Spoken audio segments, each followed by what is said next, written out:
Welcome on in here to Sports Memo Today, final show of the week for us here. I'm your host, Dan Alexander, alongside my guests, providing you that actionable info you know and love in 30 minutes or less. We got two great guests coming on here today. We got the director of digital content with the Goldsheet, Eric Pauly, batting leadoff and then batting cleanup. Definitely hitting back-to-back homers. We got Nick Parsons in the insider's room, who is hotter than hot when it comes to free plays here on Sports Memo Today. We're going to be taking a look at the Lakers game tonight. We also have two plays coming in the Blue Jays game this evening, and then also an NFL look for an over-under win total from one of the best future bettors I know in Eric Pauly. So let's get right into it. Welcome in, my man, EP. And Eric, let's start with what you're thinking might just happen on the mound here today in Blue Jays versus Red Sox. You got a K-prop here for the folks.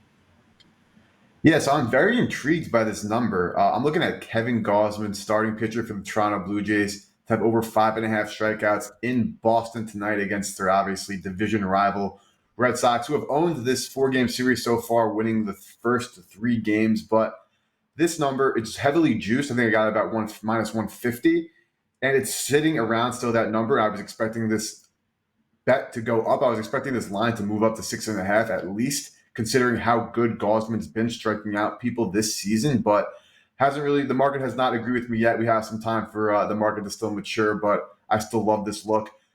Gausman's start to the season just been absolutely incredible. He has had his third double-digit strikeout game in a row last week. Is coming off going over this number in all but one start so far this year against the Houston Astros.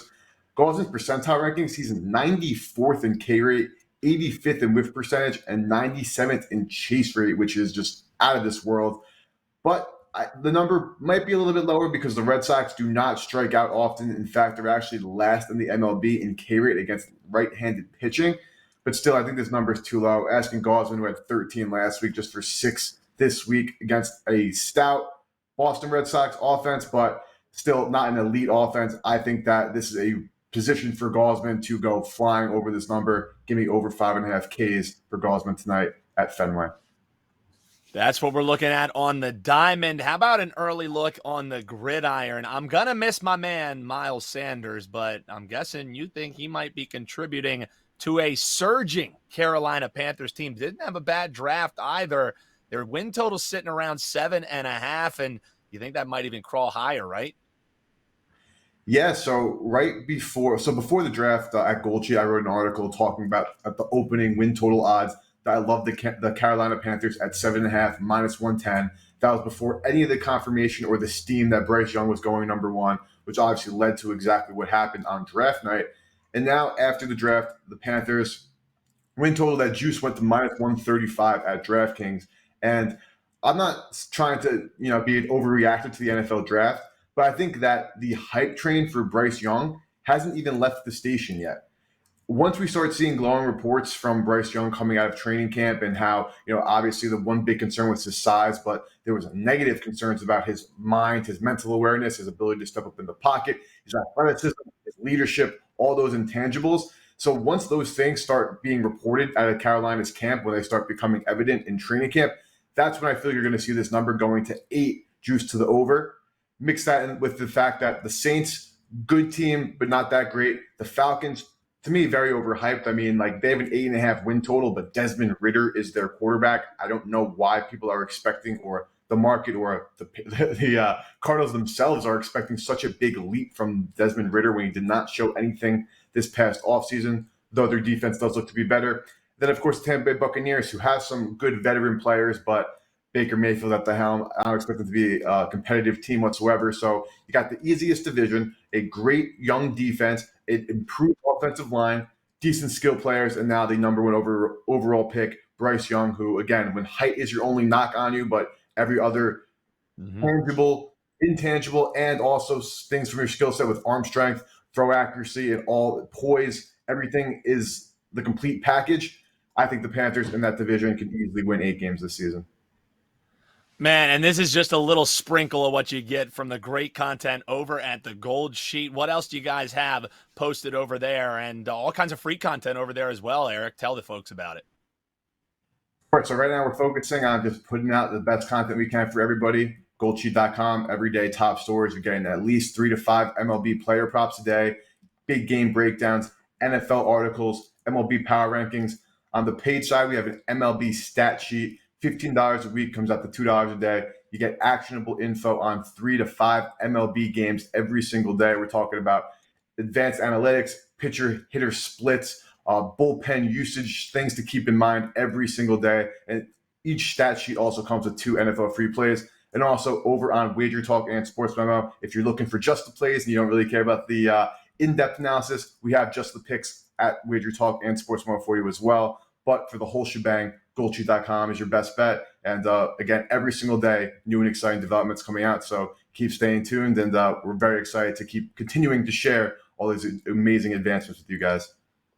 Absolutely. Pretty good for a Redskins fan, as I am Birds fan. But I love my man EP. Always follow along with him on Twitter as well. Slime Action, great follow there. So we got Gaussman over the 5.5 Ks, only minus 150. We got the Carolina Panthers over the 7.5 wins on their win total. So check them out over at goldsheet.com. Who you definitely want to check out over at sportsmemo.com is my man Nick Parsons and the Insiders Room on a 4-0 run. So your last 2 features here on Sports Memo today, you've been unblemished. So let's make it 6-0 here today, Nick. Always love chatting with you, and you think you have a pretty darn good look in the, I guess, what is this? The next saga between people trying to push LeBron James off of the Mount Rushmore of basketball for Steph Curry.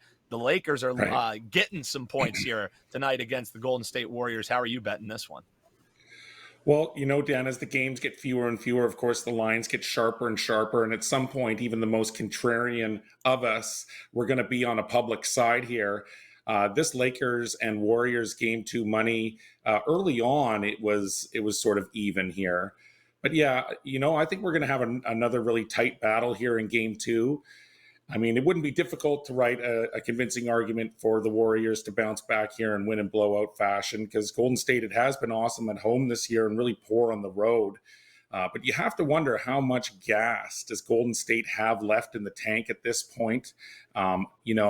Winning in the playoffs is about a few different things. It's about staying healthy, obviously, and it's about timing as well. And so LA is healthy, and it took advantage of this tired Warriors team, which looked less than impressive in that first round in taking out Sacramento in 7 games.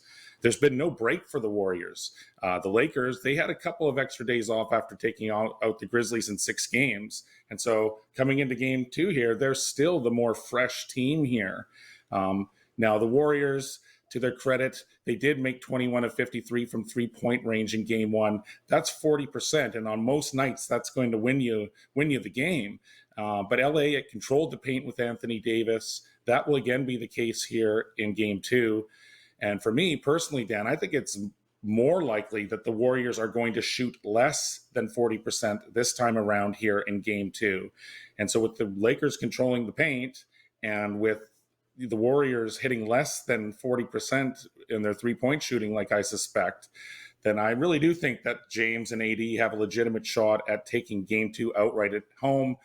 But that said, we're getting even more points here in game 2 than what the Lakers were getting in game 1. And so, yeah, that's my read on this one. I think it's going to come down to the wire here. So I'm grabbing the points and the Lakers. I love it. I always can back my man LeBron James there. I appreciate the breakdown there as we're looking towards the Lakers getting the 6 points. All right, so we talked about what might just happen on the mound with the Blue Jays, but you also wanted to break down potentially what might happen with the side as they're taking on the Red Sox this evening. So what are you eyeing in this one, Nick? Yeah, to sort of piggyback off our man, Eric Pauly there, I also really like Kevin Gaussman in this matchup. I bet underdogs, I bet totals, I bet halftime bets, I make series wagers. I will occasionally play parlays even. And I'm also not afraid to lay chalk, Dan, especially when I think that my play on side should, in fact, be a much larger favorite. And I know that I just finished talking about being a contrarian handicapper, and here I am on one of the largest public favorites on the board here. But, Dan, after 4 straight losses, including the first 3 in this series, I definitely like Toronto to bounce back here in this final game of the 4-game series. And in fact, the Jays have done really well in this spot for bettors. They are 7-2 in their last 9 in trying to avenge 3 or more straight losses against an opponent. Now, Gaussman, Eric Pauly, he broke that down really well. I mean, he hasn't been completely perfect, but I mean, he's been really good. He's 2-2 with a 2.33 ERA, and he's going up against Brian Bello. He's 0-1 with a 6.75 ERA, and he's actually coming off a decent start versus the Guardians, but this is an even more difficult task here facing the big bats of Toronto. When I did play this game earlier this morning, it was sitting at minus 155, so you definitely got to shop around. But I just think when you're looking at the talent discrepancy between these starters and those other situational factors I was talking about, I think that the Jays are worth the price of admission in this matchup. Looking towards the Jays laying the spot, and this is the difference between recreational and professional bettors. A lot of people just get turned off by that big price, but again, if price should be closer to minus 200 and you get it at minus 160, that's terrific value right there. Nick, you gave away 2 free plays for the folks. What do you have locked and loaded for clients tonight? Well, we're coming off a 3-0 sweep last night, and we got 3 more big plays going tonight over at SportsMemo. So check out the Insiders Room, guys. You will not be disappointed. sm.buzz/TIR. Actionable info in 30 minutes or less. How about actionable info in 15 minutes or less? Big thanks to Eric's Pauly. Big thanks to Nick Parsons of the Insiders Room and my producer Eric doing a terrific job, even with my internet connection, keeping us here on the road. We'll be locked and loaded with another Tuesday and Thursday edition right here on SportsMemo Today. Best of luck, folks, until then.